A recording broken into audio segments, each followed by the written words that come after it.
kaganapan noong Flores de Mayo.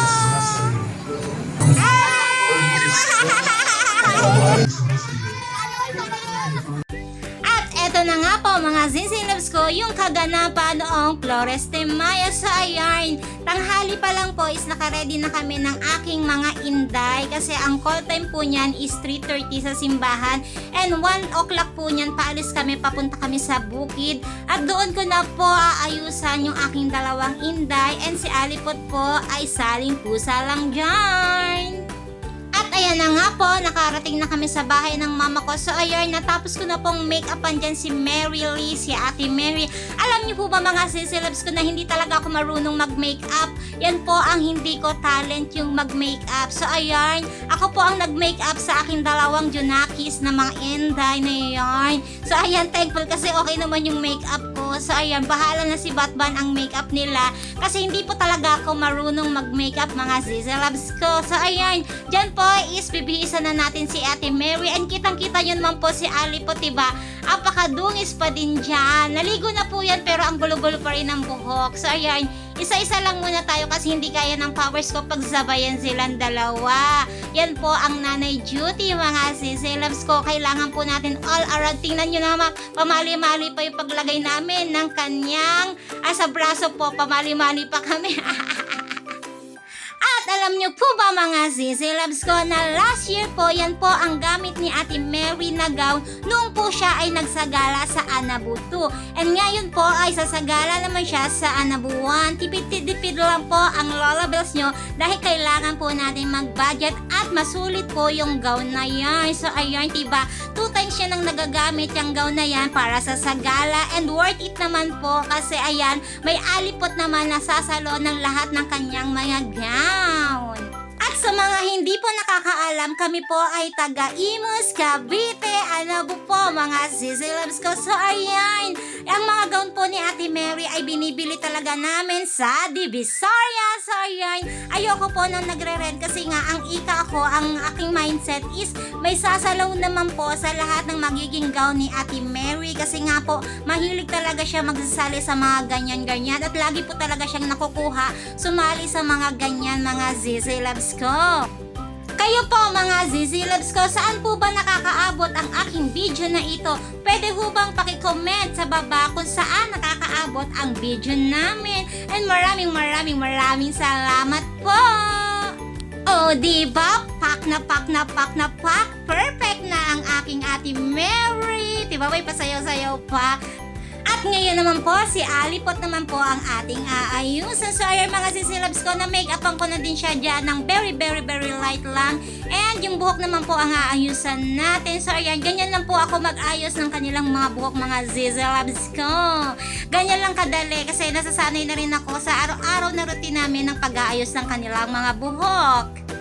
Taas ang kamay ng mga nakaka-relate dyan sa pag-aayos ng mga buhok ng kanilang mga enday. So ayun mga sisilabs ko, kayo rin ba yung katulad ko na kailangan talaga maglaan ng oras sa pag-aayos ng buhok ng mga junakis or ang mga anakis? So ayan po, binibisan ko na dyan si Alipot kasi tapos ko na siyang ayusan. So ayan, manalapit na kami sa katotohanan na matatapos ko na silang ayusan ng ate niya. So ayan, nag-boots po siya dyan para hindi po siya mahirapan maglakad ng napakalayo. And ayan na, charan. Suklayin natin ng konti ang bangs and ilagay na natin yung crown. Yan po yung crown dati ng ate niya. So ayan, lahat ng pinagliitan ni ate niya is sa kanya po napupunta. At papunta na nga po pala kami niyan sa simbahan and shoutout sa aking pamangkin na si Andrea. Napaka-supportive na pinsan sa aking mga anak. And ayan na po, mag-aaral na sila ng bulaklak yan para sa mahal na hawak kayo na direksyon. Magsabay kayo na direksyon.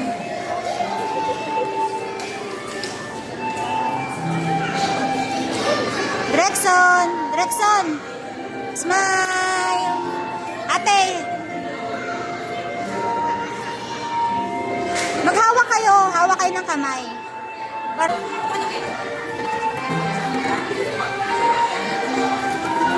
Wait lang.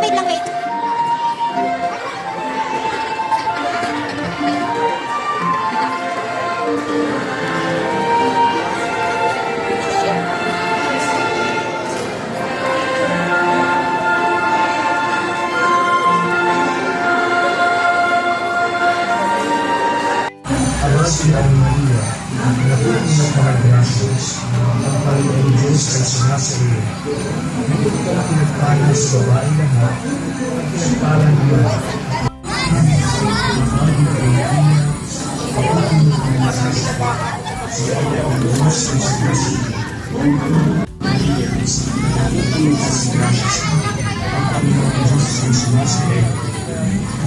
Pinagpala sa babae lahat, at pinagpala naman ang Diyos sa Jesus.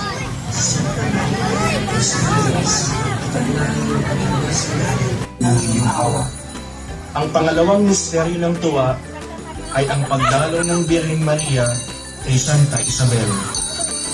Namin sumasalangit ka, sambahin ang ngalan mo, papasa amin ang kaharian mo, sundin ang loob mo dito sa lupa para lang sa langit.